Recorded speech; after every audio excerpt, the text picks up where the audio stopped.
Imagine a love so powerful it shatters tradition. A grace so shocking it feels unfair. The story of the prodigal son isn't just a tale. It's an invitation to a life-altering truth about forgiveness. Are you ready to discover it? Picture this: a sunlit afternoon in the Judean countryside. The air hums with whispers and anticipation. People from all walks of life have come to hear Jesus speak. There's something about him, his words, his presence that draws even the most unlikely listeners. On one side are the sinners, the broken, the rejected, the ones society avoids. They're drawn to Jesus, not because he condemns them, but because he offers something they've never known: hope. These are the outcasts, the ones who feel lost but long to be found. And then there are the Pharisees and teachers of the law, the guardians of religious tradition. They stand apart, their faces etched with disapproval. To them, Jesus is a problem. "This man welcomes sinners," they murmur, their voices dripping with judgment. "He even eats with them."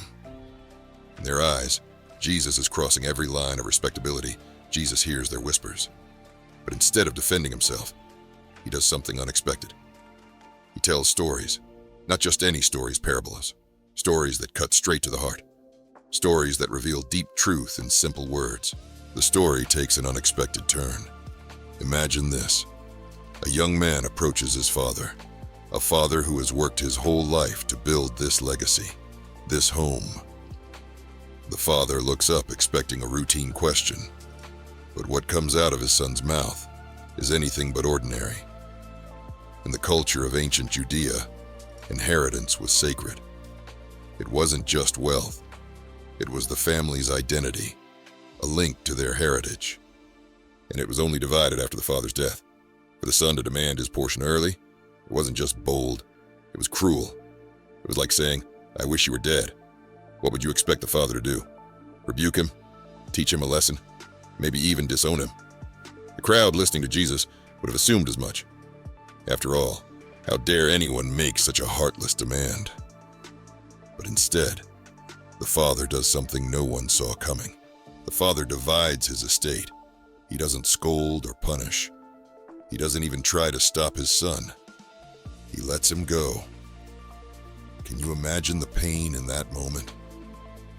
This isn't just about money. It's about rejection. Yet the father chooses to let his son walk away. The younger son leaves home with his pockets full and his heart set on one thing: freedom. He's tired of rules, tired of responsibility, tired of being under his father's roof. In his mind, this is his chance to live life on his terms. At first, it's everything he dreamed of. The city offers excitement, distractions, and endless opportunities to spend. He buys the finest clothes, attends the grandest parties, and surrounds himself with people who cheer his every move. For a while, it feels like freedom. No one to tell him what to do. No responsibilities, no limits. But the freedom he chases comes with a hidden cost. A cost he doesn't yet see. Money runs out. The friends who laughed with him disappear when the wealth is gone. The feasts and celebrations are replaced by empty plates and cold nights. The freedom he thought he had slips through his fingers, leaving him with nothing but regret. What the son didn't understand was this: freedom without wisdom is just another kind of slavery. The independence he craved has left him trapped. Trapped by his own choices, trapped by the consequences of his reckless living. But freedom without responsibility doesn't last. The younger son's wealth, once abundant, is gone.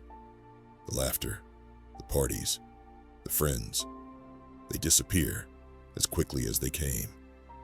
And just when he thinks things couldn't get worse, they do.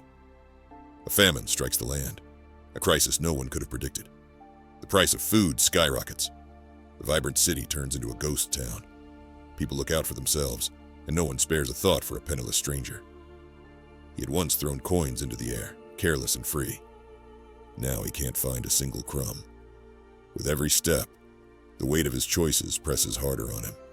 The world he thought would bring him freedom now shows him its harshest side. This is rock bottom. The son who once thought he had everything now has nothing. No money, no friends, no hope. The independence he craved has left him utterly alone. Desperation drives him to take the only work he can find, feeding pigs. For a Jewish man, this is unthinkable. Pigs were unclean, a symbol of disgrace. Yet here he is, longing to eat even the scraps meant for the animals. Desperation has brought him to his lowest point yet. He's a young man who once had everything: wealth, freedom, and a future. But now, he's here, feeding pigs in the muck, doing the work of the most despised outcasts. For a Jewish man, it's more than just a job. It's an unbearable humiliation. And as he watches the pigs feast on the scraps, his own stomach growls in hunger. The food in front of him is nothing more than garbage. But in his hunger, he begins to envy it. The pigs have what he so desperately needs, yet here he is, starving, alone, lost. How had it come to this? How had the dream of freedom turned into this nightmare? And then, in the depths of his misery, something shifts.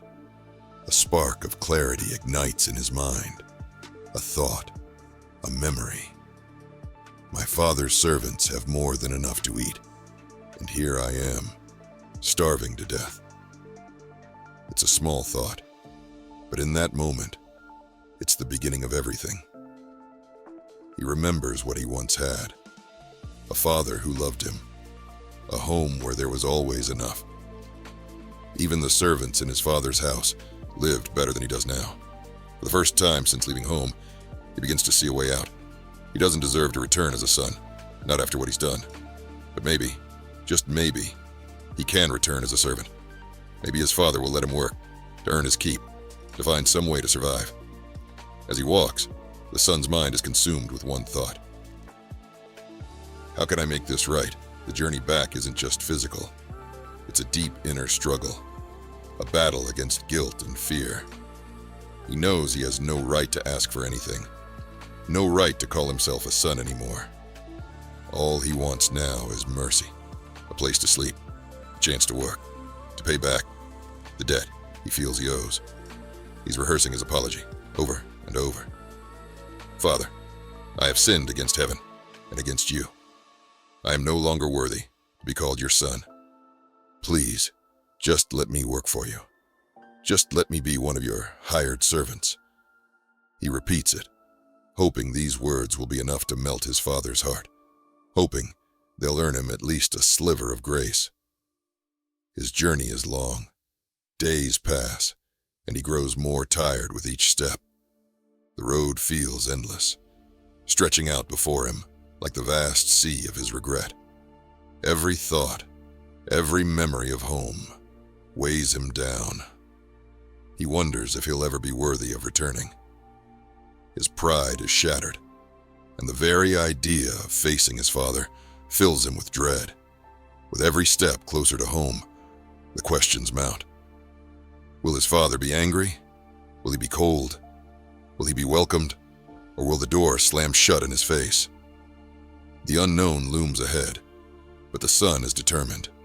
He's already decided, I will go back, no matter the cost. But what the son doesn't know is that someone is already waiting, every day, every hour. His father has been watching for him, longing for his return. The journey of repentance is not a one-sided path. The father has been waiting for this moment just as much as the son has been dreading it. While the son is walking along that long road back to the father, there's someone else already walking a road of his own, one that's been traveled every day for years. The father. He stands at the edge of his land, his eyes constantly searching the horizon. His hope doesn't fade, even after all this time. His heart is full of longing, a deep ache that only a parent knows. Day after day, the father watches. The sun rises and sets, seasons change, and still, his eyes never stray far from the road. Some days his heart is heavy with doubt, but he never gives up. He knows that every footstep on that dusty path brings him closer to something precious, something irreplaceable. It's a waiting that is filled with pain, but also with unyielding hope. For this father, his love for his son isn't bound by time or distance. It's bound by something far stronger, an unbreakable bond. Every day he waits, not just for the return of the son, but for the restoration of his relationship. There's nothing that can stop the father from hoping. There's nothing that can erase the love he has for his child. This father doesn't just wait passively. His waiting is active. His heart is constantly on the move, every moment spent praying, longing, desiring that his son would come back. This is no ordinary waiting. It's a waiting that has been shaped by years of love, years of loss, and years of enduring hope. And then, one day, he sees him, a speck on the horizon. The father runs, not walking, not waiting, but running. In his culture, dignified men never ran, but love breaks all conventions. As the father welcomes his son home, something extraordinary happens. It's not just forgiveness that fills the air, it's celebration. The father doesn't simply offer a quiet welcome. He throws a feast that declares to the world, "My son was dead, and now he's alive again. He was lost, and now he's found." Picture the scene. The father, who had been grieving the loss of his son, is now celebrating his return. The people who had once watched with skepticism, perhaps wondering if this son, who had shamed his family, would ever come back, are now witnessing a moment of radical grace. The father doesn't hold back. He pours out love and mercy without condition. Do you see it? This feast is more than a party. It's a visual representation of the heart of God.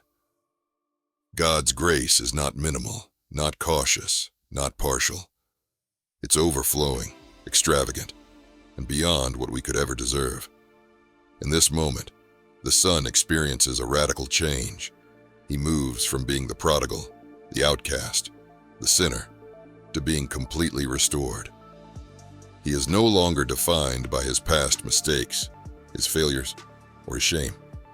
He is defined by the Father's love, a love that refuses to count his sins against him, a love that does not remember his mistakes. While the Father's love is overflowing, not everyone is celebrating. The elder son, who's been faithful and dutiful all along, stands outside, angry and confused. He's stuck in the shadow of his own pride, unable to fully understand the depth of his father's grace. The father goes to him, trying to explain that it's not about fairness, it's about grace. And that's what makes this feast so radical. This feast is a powerful reminder. No matter how far we've gone, no matter what we've done, God's love is more than enough to cover our mistakes. In His eyes, we are never too far gone to be restored, never too broken to be made whole. This feast is a picture of the Father's love for us, a love that invites us all to the table, to partake in His grace, and to experience the joy of being truly restored. The elder son warns us against self-righteousness. Have we ever resented God's grace for someone we think doesn't deserve it? This story challenges us to embrace the radical truth of God's love. The prodigal son is a story for every heart, an invitation to grace, forgiveness, and love. No matter who you are, God is waiting to welcome you home. Will you accept His invitation?